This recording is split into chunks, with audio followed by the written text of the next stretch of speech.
how to deposit money on Coinbase. So it is very simple to deposit money on Coinbase. All you have to do is simply go ahead and then first of all launch the Coinbase app, and this is the kind of information that you will be able to see.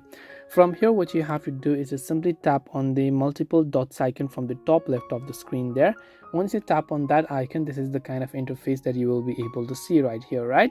And once you've done this, what you want to do is simply go to this option at the top, that is profile and settings, and under this payment method you can see wire transfer. So you can tap on wire transfer and you can choose to withdraw or deposit. So you can tap on the deposit option and simply make sure to link your bank account here. If not, you can also add a manual payment method by tapping on add payment method. There will be a couple of payment method available, like your bank account, your debit card or gift card. So once you've done that, you'll be able to go ahead and then deposit money to Coinbase.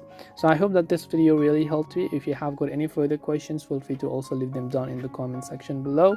Thank you very much for watching till the end, and see you in the next video.